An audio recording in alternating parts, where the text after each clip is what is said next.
திமுக அரசு கடந்த 4 ஆண்டுகளாக 4.5 லட்சம் கோடி கடன் வாங்கியும் எந்த வளர்ச்சி திட்டமும் செயல்படுத்தவில்லை என்றும், அதே சமயம் சொத்து வரி, மின்கட்டணம் உள்ளிட்டவை திமுக அரசு பல மடங்கு உயர்த்திவிட்டதாகவும் எதிர்க்கட்சித் தலைவரும் அதிமுக பொதுச் செயலாளருமான எடப்பாடி கே. பழனிசாமி சென்னை தலைமைச் செயலகத்தில் நடந்த செய்தியாளர் சந்திப்பில் குற்றம் சாட்டியுள்ளார்.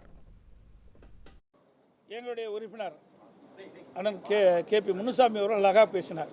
திராவிட முன்னேற்ற கழக தேர்தல் அறிக்கை 2021 சட்டமன்ற பொதுத் தேர்தலின் போது திராவிட முன்னேற்ற கழக தலைவர், இன்றைய முதலமைச்சர், அன்றைய தினம் அவருடைய திமுக சார்பாக தேர்தல் அறிக்கை வெளியிடுறாங்க. அதில் பல அம்சங்கள் இருக்குது. அதில் விவசாய சம்மந்தப்பட்ட அமைப்பு இருக்குது. அதில் கிட்டத்தட்ட ஒரு நம்பர் சொல்லி அதிலிருந்து இது வரைக்கும் இவ்வளவு எண்ணிக்கையில் நீங்கள் எதுவும் செய்யலை. அதில் ஒரு 10,000 கோடிக்கு தூர் வாரது, மற்றது 2,000 கோடிக்கு தடுப்பணை கட்டுறது, இப்படிலாம் கோடிட்டு காட்டுறாரு. இதுக்கெல்லாம் இந்த நீர்வளத்துறையிலே கிட்டத்தட்ட வேளாண்மை துறைக்கு 1 லட்சம் கோடி வேணும். அப்படி இருக்கும்போது அப்படின்னு பேசும்போது அவர் மறிக்கிறார். மறித்து மீண்டும் அவர் கருத்து சொல்கிறார். அமைச்சர் கருத்து சொல்கிறார், அவரே கருத்து சொல்கிறார். இதை தான் நாங்கள் நடுநிலையோடு செயல்பட வேண்டும் என்று தொடர்ந்து வலியுறுத்தியுமே எங்களுக்கு நியாயம் கிடைக்கவில்லை என்பது தான் யதார்த்த உண்மை. வெற்றி தோல்வி என்பதெல்லாம் இல்லை. நியாயம் என்பதை நாட்டு மக்களுக்கு உணர வேண்டும், உண்மை என்பதை நாட்டு மக்களுக்கு உணர வேண்டும், நடுநிலையோடு செயல்பட வேண்டும் எதிர்காலத்தில் என்ற நம்பிக்கையோடு தான் இதை கொண்டு வந்தோம். அது மட்டும் இல்லை, இப்போ சட்டப்பேரவைத் தலைவர் அந்த ஆசனத்தில் அமர்ந்த உடனே முதலமைச்சர் ஆணைக்குப்படி தான் செயல்படுங்க.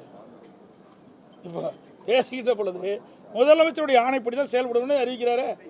நான் அதான் சொன்னேன், இதை யார் இயக்குறான்னு நான் கூட கேட்டேன்.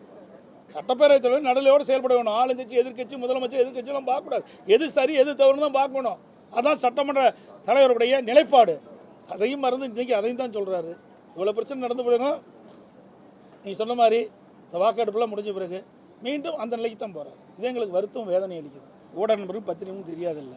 இதெல்லாம் விஞ்ஞான முறைப்படி எப்பவுமே கடைப்பிடிக்கிறீங்க. திமுக எந்த கடனில் வச்சு சொல்கிறாங்க பாருங்கள். 2011 அம்மா பொறுப்பேற்கும்போது திமுக 1,14,000.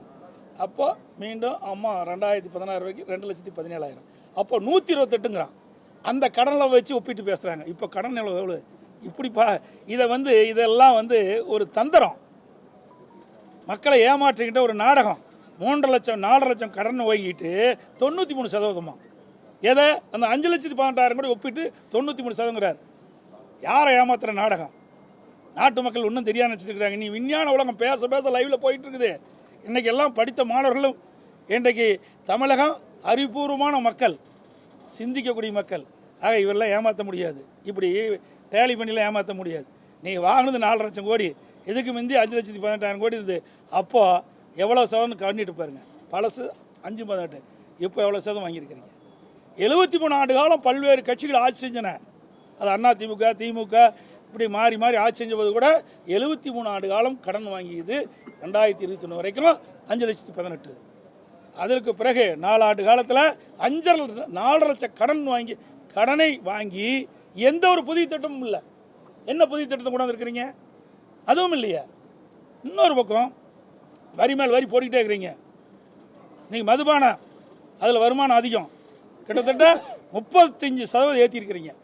இந்த ஆட்சி வந்த பிறகு மதுபானத்தில், அந்த மதுபான விற்பனையில் 35% விற்பனை ஏற்றிருக்கிறீங்க. அதில் கூடுதல் வரி, வழிகாட்டு மதிப்பு, அதில் வருமானம், இப்படி பல வகையிலும் வருமானம் அதிகரிச்சிருக்குது, கடனும் அதிகரிச்சிருக்குது. புதிய திட்டம் எதுவும் இல்லையே, மூலதன செலவும் அதிகம் இல்லையே, பற்றாக்குறை 41,000 கோடி. இதுக்கெல்லாம் என்ன பதில்? ஒன்றும் கிடையாது. அப்படி டேலி பண்ணி பேசிட்டு போகிறாங்க. இந்த புள்ளி வர இதுக்கு பர்சன்டேஜ், அதுக்கு பர்சன்டேஜ், மக்களை ஏமாற்றுவது. என்ன கடன் வாங்கினா, என்ன வருவாய், எவ்வளோ மூலதன செலவு, அதெல்லாம் சொல்லுங்க பார்க்கலாம். சொல்ல முடியாது.